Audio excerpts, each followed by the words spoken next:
2026ರಲ್ಲಿ ರಥಸಪ್ತಮಿಯನ್ನು ಜನವರಿ 25 ಭಾನುವಾರ ಆಚರಿಸಲಾಗುವುದು.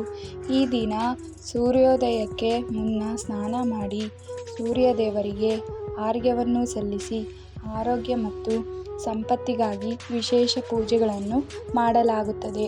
ತಿರುಪತಿಯಂತಹ ಪ್ರಮುಖ ದೇವಸ್ಥಾನಗಳಲ್ಲಿ ಭವ್ಯ ಮೆರವಣಿಗೆಗಳು ನಡೆಯುತ್ತವೆ. ರಥಸಪ್ತಮಿ 2026 ದಿನಾಂಕ ಮತ್ತು ಸಮಯ. ದಿನಾಂಕ ಜನವರಿ 25, 2026 ಭಾನುವಾರ. ಅರುಣೋದಯ ಸ್ನಾನ ಮುಹೂರ್ತ ಜನವರಿ 25, 2026 ಬೆಳಿಗ್ಗೆ 5:26ರಿಂದ 7:13ರವರೆಗೆ ಸೂರ್ಯೋದಯದ ಮೊದಲು. ಪೂಜಾ ವಿಧಾನ: ಸ್ನಾನ: ಸೂರ್ಯೋದಯದ ಮೊದಲು ಪವಿತ್ರ ನದಿಗಳಲ್ಲಿ ಅಥವಾ ಮನೆಯಲ್ಲಿ ಸ್ನಾನ ಮಾಡಿ. ಅರ್ಘ್ಯ: ತಾಮ್ರದ ಪಾತ್ರೆಯಲ್ಲಿ ನೀರು, ಅಕ್ಷತೆ, ಕುಂಕುಮ ಮತ್ತು ಹೂಗಳನ್ನು ಸೇರಿಸಿ ಸೂರ್ಯದೇವರಿಗೆ ಅರ್ಘ್ಯವನ್ನು ಅರ್ಪಿಸುವುದು.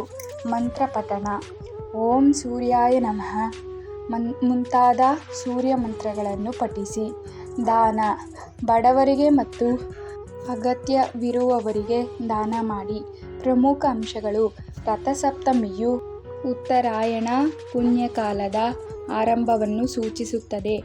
ಈ ದಿನ ಸಪ್ತಜನ್ಮಗಳ ಪಾಪಗಳು ಕಳೆದು ಹೋಗುತ್ತವೆ ಎಂದು ನಂಬಲಾಗಿದೆ. ತಿರುಪತಿಯ ಶ್ರೀ ಗೋವಿಂದರಾಜಸ್ವಾಮಿ 7 ವಿವಿಧ ರಥಗಳಲ್ಲಿ ಮೆರವಣಿಗೆ ನಡೆಯುತ್ತದೆ.